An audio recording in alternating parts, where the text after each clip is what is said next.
Bienvenidos a un nuevo episodio de Tardeando con Casia. Hoy nos acompaña Adam Sayons, director general de la Fundación Orquesta Sinfónica de Bogotá. ¿Cómo estás, Adam? Hola Gati, ¿cómo estás? Muchas gracias por la invitación. A ti por venir. Cuéntanos más de ti. ¿Cómo llegaste a ser director general de la Orquesta Sinfónica? Bueno, eso es un proceso muy largo, es un proceso que prácticamente empieza desde niño, por todo lo que implicó el ambiente musical en la familia. Mi padre fue fagotista de la Filarmónica de Bogotá, fue también director de orquesta, fue profesor del conservatorio, entonces siempre tuve una afinidad y estuve rodeado del mundo de la música y de la música clásica en especial. Entonces, desde niño iba a los conciertos de la Filarmónica, que se hacían en el León de Grave a las 4 de la tarde. Vi muchos solistas, vi muchos artistas. Se hablaba mucho de música en la casa. Y ya cuando empecé con el violín, porque empecé a estudiar violín también desde muy temprana edad, entonces pues eso me fue fijando ese amor por este mundo. Y así fue pasando el tiempo, pero recuerdo que en las conversaciones familiares, de todas las historias que contaba mi padre de lo que pasaba en los ensayos y de lo que pasaba alrededor de lo que él hacía en su trabajo, siempre me gustaban los problemas que se originaban alrededor de la organización de los conciertos, esos pequeños conflictos que están detrás de escena y de lo que termina pasando. Entonces eso me empezó a calar. Y ya terminando el colegio, yo ya había pasado por un proceso de formación en música en el Conservatorio de la Universidad Nacional, que se llama el programa básico, que es el programa que uno puede hacer antes de entrar al programa universitario de la Universidad Nacional. Y en ese momento yo tenía un profesor que nos dictaba sociología, economía y unos fundamentos de ciencia política en el colegio, en último grado. Se llamaba Moisés Yupanqui, un profesor Ok. peruano. Y entonces me dijo una vez, hermano, ¿qué vas a estudiar? Yo le dije, no, pues voy a estudiar música. Me dijo, pero tú ya tocas bastante bien. Él ya había ido a Ujú. conciertos, había ido a cosas. ¿Por qué no estudias otra cosa también y las complementas? Entonces me quedó sonando. Él me dijo, mira que en el externado hay una carrera que se llama Finanzas y Relaciones Internacionales y muchas de las cosas que ya hemos visto acá las vas a ver allá en mayor profundidad y eso, pero yo creo que no vas a tener problema haciendo las Ok. dos carreras. Entonces tomé la decisión de inscribirme, pude estudiar en el externado, en paralelo estudié la carrera en la nacional y en los últimos semestres, pues ya cuando empieza todas estas preguntas de, bueno, uno qué va a hacer con lo que ha estudiado, yo sabía que quería hacer empresa. Ok. Y surgió una oportunidad en el Conservatorio de la Universidad Nacional, en la materia de orquesta, pues llamaron, mi padre era, ¿Qué listo. pasó? Entonces, ¿En tu, pa- ¿Tu padre qué? entonces mi padre era director de la materia en ese momento Ujú. en el conservatorio. Y había un grupo de teatro que había buscado hacer un concierto con orquesta sinfónica para un espectáculo que se llamaba El viaje musical de Herbie, que era con el carro Herbie. Había una persona que tenía el carro, el Volkswagen, Ok. lo tenía, con el 53 lo tenía. Y resultó que ellos habían buscado que lo hiciera la Filarmónica de Bogotá, pero por compromisos artísticos, pues la Filarmónica no lo pudo hacer. Entonces la compañía y los productores buscaron en el Conservatorio de Música de la Nacional. Pero el problema era que por ser una entidad educativa, pues no podía transar y no podían haber temas comerciales con estudiantes y con el propio conservatorio. Entonces en ese momento tampoco había una manera viable para una temporada que era larga. Una cosa era hacer un concierto, pero otra cosa era hacer una temporada de casi 3 semanas de una Claro. producción, entonces no había cómo. Entonces una noche mi padre se acercó y me preguntó, oye, ¿tú estarías dispuesto a hacer una convocatoria y armar el proyecto para la compañía de teatro? Entonces, ya como yo estaba con este espíritu que quería hacer un emprendimiento, ya había probado unas cosas antes, previamente, ya había hecho algunos proyectos de arte para empresas. pero digamos que este fue una oportunidad para poder trabajarlo a nivel de una orquesta. Claro. Entonces empecé a hacer la convocatoria, llamar a los músicos y reunimos casi 80 músicos para ese primer proyecto. Y lo organizamos, lo pudimos hacer, eso fue en el Teatro Colsubsidio, ahí Sí. nació, en el mes de abril. Fue esta temporada con el viaje musical de Herbie, había actores, había orquesta en escena y quedó una sensación en todos los músicos participantes que el proyecto no se podía quedar ahí, porque en esa época en el país no había casi orquestas, en Bogotá casi no había orquestas, solamente estaba la Filarmónica de Bogotá, Ujú. que es de la Alcaldía Mayor de Bogotá, estaba la Sinfónica Nacional de Colombia, que es del Ministerio de Cultura, y había pasado por un proceso, yo no recuerdo si fue antes o después, pero en esa época se había liquidado la antigua Sinfónica Nacional, se había liquidado la Banda Sinfónica Nacional de Colombia. Entonces, en general, el sector sinfónico estaba muy resentido y no había oportunidades de Ujú. trabajo para los músicos. Entonces, de esas conversaciones y de ese espíritu que quedó el proyecto, recuerdo que de una de las funciones salimos salimos como unas 6, 7 personas de esa función, que éramos como los más cercanos y también éramos los que estábamos más avanzados en nivel de estudios, y nos fuimos a una cafetería detrás de Colsubsidio, Ujú. y en esa cafetería, en una servilleta, hicimos una primera declaración alrededor de la fundación. Y ahí fue que nos pusimos el propósito de formalizar la Orquesta Sinfónica de Bogotá. Y eso llevó a que un mes después de reuniones, especialmente con una de las cofundadoras, que es María José Villamil, nos pusimos a trabajar en los estatutos y hasta que logramos y sacamos el proceso adelante. Y en junio de 2008 nace la Fundación Orquesta Sinfónica de Bogotá, y a partir de ese momento yo tomé la dirección general de la fundación hasta el día de hoy. Hoy la perseverancia. Sí, ese es. ¿Y tú sientes que o sea, durante todo este recorrido, has hecho todo lo que te ha hecho feliz? Sí, es un trabajo que lo disfruto muchísimo. Mm, He tenido la oportunidad en paralelo de hacer otros trabajos. En algún momento trabajé para el Ministerio de Cultura, trabajé para la misma Filarmónica de Bogotá, trabajé para el Instituto Distrital de las Ujú. Artes, haciendo consultorías, pero siempre mi punto de mayor satisfacción siempre ha sido la fundación.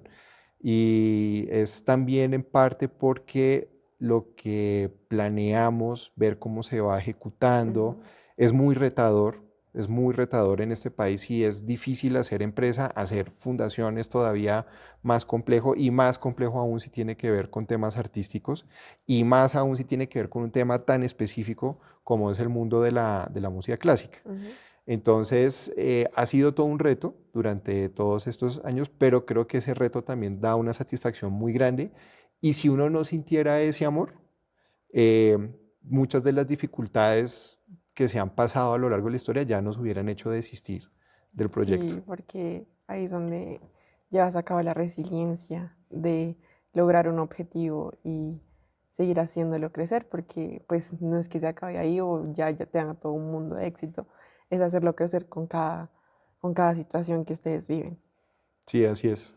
Es, yo digo que cada año siempre hay algún evento especial que uno siempre va a Ujú. recordar. Hay momentos más difíciles que otros, pero estamos convencidos, y estoy convencido, que el trabajo que hacemos es un trabajo que aporta mucho, es un trabajo que realmente aporta mucho a la sociedad. La música, y en especial la música clásica, tienen mucho que decir hoy en día. Entonces es un trabajo completamente relevante, y es un trabajo que está enfocado en que las personas logren conectar con sus emociones y que puedan descubrir incluso emociones que no habían contemplado, y que este universo musical les ayuda a despertar. Entonces siempre hay una satisfacción muy grande, y por eso vale toda la pena hacer este trabajo que estamos haciendo. La música conecta con partes de tu cerebro que ninguna palabra conecta porque es música y por eso es que las emociones se dan a través de la música. ¿Tú confías en gente que no le gusta la música clásica o no le gusta la música? Sí, o sea, yo creo que hay personas que definitivamente no tienen ninguna conexión con la música, las conozco. Pero siento que si alguien no tiene esa oportunidad, es como no abrir no darse la Cerrarse. oportunidad de no abrir un espectro en sí mismo, ¿no? Eh, y hay personas que poco a poco lo van descubriendo, otras personas lo descubren hasta cierto nivel, otros que lo hacen Ujú. con mayor profundidad. También te llevas, y eso existe, que hay personas que sin haber estudiado música, pero se enamoran, hay unos melómanos Mm, que la disfrutan más que sí, los propios músicos, total. ¿sí? Y que la viven todavía con un fervor que ya es fervor, ¿sí? Ya ni Sí, siquiera es amor, ya es fervor, es mucho fervor. es otro nivel. Entonces, ambos espectros están. Y sobre eso, pues hay toda una gama de personas también que están o que ya conocen o que se les puede brindar la oportunidad a que lo conozcan. Recuerdo una vez llevamos por primera vez a San Andrés y Providencia un concierto sinfónico que eso no había pasado en la isla durante mucho, mucho, mucho tiempo. Hemos descubierto partes acá en Bogotá Qué donde bonito. nunca se había presentado conciertos de música clásica. Recientemente estuvimos el año pasado en Nusme, en una iglesia donde pues las iglesias siempre han llevado registro de los eventos que suceden ahí. Y esta era una iglesia que fue construida en el periodo barroco. O sea, estamos hablando de más de Muchos 300 años, años. Y en demasiados. 300 años en los registros nunca había habido un concierto. Y allá llegamos y fue el primer concierto en la historia de un lugar histórico de Bogotá. Impactante. Qué impactante. ¿Tú qué le dirías a las personas que no les gusta la música? O sea, que genuinamente no han podido conectar con esa parte de ellos.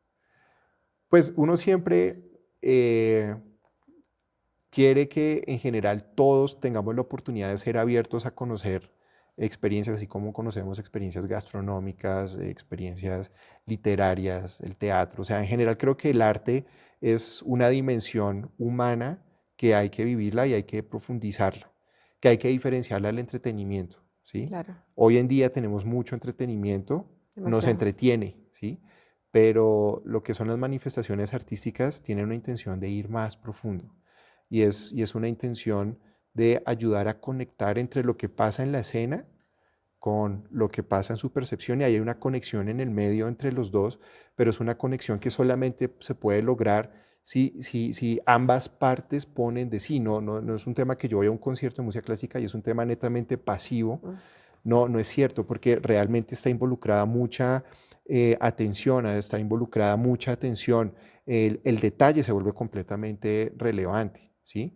Y en el caso de la música clásica es vivir y experimentar elementos tales como cómo nace el sonido, cómo muere el sonido, cómo se manejan las tensiones, ¿sí? No todo es siempre tan evidente como estamos acostumbrados en el entretenimiento, que el entretenimiento es que yo te doy esto y te doy lo ujú. otro para que lo mires y tenerte agarrado a la silla. Y si la manifestación artística, en este caso la música clásica, te quiere hacer divagar un poco, pues divaga, porque es que divagar es tan importante como estar completamente Sí, concentrado y enfocado, pero esta parte de ambular en la mente, de escarbar, de irme, de aburrirme, todo eso, eso todo es, eso es, implica todo eso. es muy valioso, porque si esos procesos no están, el acto creativo humano no se da. Y entonces ahí es donde siento que si alguien no se quiere dar la oportunidad de eso, pues va a perder Una la parte de él, oportunidad de conocer una parte de sí mismo muy importante. totalmente. ¿Cómo nace el sonido? ¿Cómo nace el sonido? Es que eso es una, ¿cómo lo decimos? Una indicación que se da mucho digamos que en la ejecución orquestal. Entonces, y sobre todo los que son especialistas en música antigua. Cuando hablamos de música antigua, hablamos de música del barroco, donde esa música se hacía en las iglesias, ¿sí? Y entonces ahí es muy importante la manera, porque como no había elementos eléctricos, ¿sí? No era pin, entonces la electricidad llegaba y me amplificaba el sonido. Total. Y hoy en día yo puedo llegar a un estadio de 10.000, 30.000, 40.000 personas, pero en esa época no, en esa época el sonido era un fenómeno, ¿sí? Total. Porque todo el mundo era ruido, el mundo era lo que la gente hablaba, y el mundo sigue siendo así hoy en día, solamente que la música hoy se ha vuelto muy presente en todo aspecto. Entonces, antes había una conciencia muy especial sobre cómo era que nacía el sonido. Entonces, hoy en día sabemos que nace a partir de las vibraciones. Entonces, vibra la cuerda, vibra la caña y cómo se genera el sonido. Pero una cosa es saber lo físico, pero otra cosa es cuando el intérprete le da una intención Ujú. emocional a cómo quieres que surja ese sonido. Porque ese sonido surge producto de que quiero expresar mal genio o porque quiero expresar un sentimiento relacionado con un estado de contemplación o con un estado melancólico. Puedes tener la misma tecla en el piano, es muy diferente tocarla en un nocturno de Chopin a tocarla Sí, en un concierto de Rachmaninoff en un momento completamente álgido. Y más puede ser éxtasis. exactamente la misma tecla, pero la intención influye en esa manera como nace el sonido. Entonces, más allá de la explicación física, hay una intención artística y eso es parte, una mínima parte de lo que hace esa magnífica construcción del mundo de la música clásica. La intención que tú le das y también cómo quieres que lo interpreten los demás, Ujú. cómo quieres que se sientan los demás con lo que tú estás haciendo. Así es. Bueno, ¿y qué significa tener una fundación? ¿Qué significa tener una fundación? Significa una responsabilidad Enorme. muy grande. Significa también poder conjugar los sueños de otras personas. Yo siempre digo que es un milagro, por ejemplo, tener el equipo de trabajo que tengo en la fundación, porque es impresionante cómo personas de diferentes orígenes y de diferentes propósitos toman la decisión de querer trabajar en Ujú. la fundación y levantarse todos los días y tanto lidiar con lo que implica las responsabilidades de la fundación, ver cómo ellos disfrutan cuando las cosas se logran, ver cómo sufren cuando las cosas no están bien, La ver cómo tolerancia a la a la frustración. frustración, todo esto.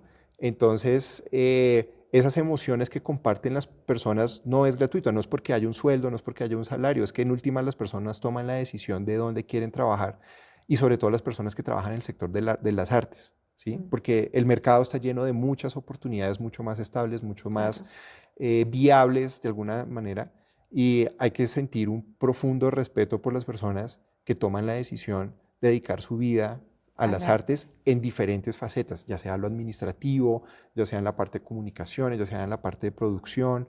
Entonces, eso es realmente muy, muy bonito. Y aparte de eso, está otro grupo de personas que son supremamente valiosas, que son los artistas, ¿sí? Entonces, nosotros tenemos un coro, y es un coro de voluntarios. Y es un coro que tiene una disciplina que cada lunes y miércoles se reúnen en las noches a ensayar, porque Amor. media un tema del amor. Entonces, ¿qué es lo mejor posible que puedes hacer por esas personas? Está la parte de la orquesta, los músicos de la orquesta, que son personas con un altísimo nivel de entrenamiento que aparte de que son personas talentosas, porque si no tienes talento, pues no lo puedes hacer, pero aparte de que son talentosas, entonces son personas formadas, son personas entrenadas, son personas capacitadas. Entonces, también es muy bonito cuando ellas se suman a un proyecto de unas dimensiones y unas características como estas, y eso también hace muy valioso todo este grupo humano. Entonces, yo siento que la fundación es un grupo de personas detrás de una idea, pero que de verdad lo hacen porque quieren hacerlo, Total. ¿sí? Y esa es la motivación principal. Entonces, esa es la responsabilidad tan grande de poder conducir ese tipo de proyecto. Y es muy bonito ver cómo todos se unen por un objetivo en común y por ayudar a que las demás personas vean lo talentoso que son otras personas. ¿Tú crees que el talento se hace o se nace? Yo creo que ahí, evidentemente, todos tenemos talentos diferentes, ¿sí?